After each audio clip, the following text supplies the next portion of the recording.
Cette mission m'a été confiée pour reprendre le trophée Bernard Loiseau par l'Académie. Donc en 2005 déjà, la création de ce trophée a été créée par Lucien Mongeli et Gérard Houdin, avec naturellement l'accord de Dominique Loiseau. Je participais aussi déjà un petit peu avec eux. Et en 2014, ils m'ont sollicité pour en février 2015, sur le salon Ig Hotel, que l'Académie puisse reprendre et héberger ce trophée Bernard Loiseau à Nice et que je reprenne personnellement, à la demande aussi surtout de Dominique Loiseau. Donc j'ai reçu plein de courriers en me disant Fabrice, écoute, on compte absolument sur toi pour que tu remettes en vie la mémoire de Bernard sur ce concours et puis que l'Académie puisse l'héberger. Donc j'ai accepté cette mission avec bonheur.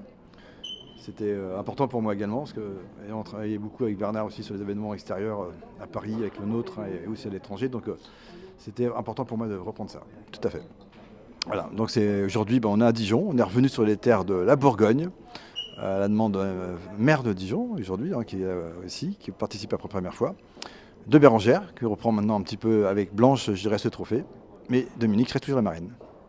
Comment on fait pour garder justement cet esprit de Bernard Loiseau pour ses 50 ans, d'anniversaire de la création de la Côte d'Or version Bernard Loiseau, parce que c'est une vieille histoire, donc je l'ai un petit peu expliqué hier, donc la partie historique de la Côte d'Or qui a été créée il y a très longtemps, 1973 exactement, et qui a été perdurée plein de chefs, automatiquement, Alexandre Dumaine aussi, et Bernard 75, qui a décidé de reprendre, je dirais, cet antre gastronomique pour le rendre féerique automatiquement, parce que 25 ans après, il est devenu un des chefs les plus prisés en France.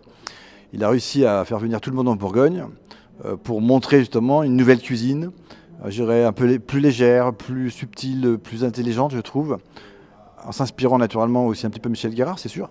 Mais c'est lui qui a apporté vraiment son style et surtout cette besoin de travailler de façon locavore, je dirais. Un marketeur, on le savait très bien, de toute façon déjà à l'époque, Bernard, en travaillant avec ses maraîchers qui étaient vraiment à 10-15 km. Il pouvait les visiter le matin en vélo, les élevages aussi, avec là aussi Racherol qu'il a créé. Donc vraiment, ce qu'il voulait travailler, c'était une cuisine très proximité, avec ses producteurs, avec ses clients, et en travaillant aussi sur le produit très léger, très gourmand, pour que les gens puissent revenir tout le temps manger. En plus, c'était un très bon orateur. Donc du coup, ça fonctionnait à la fois sur l'ensemble des clients français et internationaux. Et aujourd'hui, la maison... le relais, même dans Bernard Loiseau, parce que c'est plus la Côte d'Or aujourd'hui, donc a pris un envol différent pour les 50 prochaines années, comme dit très bien Bérengère et Blanche hier soir, parce qu'aujourd'hui, ces deux filles sont pris complètement, je dirais, le relais justement de perdurer cette image de Bernard Loiseau et de la grande cuisine bourguignonne. Donc je pense que c'est réussi. L'Académie, naturellement, est liée un petit peu aussi avec eux pour les aider, les appuyer, montrer à l'international également le savoir-faire de la maison Loiseau, avec Bernard, et on fera certainement, j'espère, en 2025 et 2026, des dîners également au Japon, aux États-Unis, justement pour perdurer et mettre aussi l'histoire de la cuisine avec l'Académie de France et la maison Bernard Loiseau. C'est des beaux projets. Travailler au relais, tout à fait, avec Patrick Bertrand, étant le chef qui était dédié à 100% par Gaston Lenôtre sur toutes les réceptions extérieures de monsieur Bernard Loiseau sur Paris. Donc pendant plus de 15 ans, j'ai travaillé avec Bernard et Patrick Bertrand. J'ai travaillé également sur le projet de New York, parce que Bernard avait pas mal de projets sur New York pour créer une école, une boulangerie et un restaurant. Et c'est partie des chefs qui étaient dans le projet. Et certainement que c'était possible que c'est moi qui j'allais ouvrir de toute façon avec l'accord de M. Lenôtre ces projets-là. Donc du coup, on a beaucoup travaillé ensemble.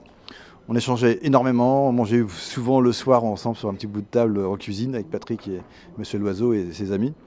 Donc j'ai eu la chance, cette expérience justement de travailler avec lui en direct, de discuter avec lui sur les recettes et d'accompagner sur les grandes réceptions, sur les grandes maisons à Paris, un quartier, les grandes maisons de champagne et autres. Donc ça reste pour moi des très très grands souvenirs, parce que c'était un homme remarquable, et des heures et des heures à discuter sans fin, où il n'y avait jamais de toute façon d'envie d'arrêter de discuter, parce qu'il était passionnant. Et ça m'a beaucoup aidé dans ma carrière. Les chefs qui ont marqué la cuisine française, il y en a quand même 5 ou 6, et Bernard Loiseau pour moi en fait partie. Parce que c'était vraiment une innovation pour moi importante de la cuisine, justement, de dire on va travailler avec plus justement d'eau minérale, avec plus de légumes, avec 40 ans déjà, 45 ans. Donc moi quand j'ai travaillé pour la première fois chez M. Loiseau, il y avait un menu végétal qui était très très méticuleux, très travaillé, et c'était déjà, je trouve, remarquable à l'époque. C'était important. Et je pense que tout ça aujourd'hui, on le voit, tous les chefs aujourd'hui, si on prend ces chefs qui brillent en ce moment, Arnaud Faye a pris ses cours ici, il a changé sa cuisine, après il s'est installé, maintenant il a sa signature. Mais il n'a pas oublié cette cuisine du légume, travailler justement comme On pourrait travailler un riz de veau comme on peut travailler un filet de poisson. Donc il a vraiment encensé, je dirais, le besoin de travailler les légumes comme un produit noble. Et ça, je pense que Bernard Loiseau fait partie de ces chefs-là. Et je pense que c'est le message que je donnerais aux jeunes d'aujourd'hui.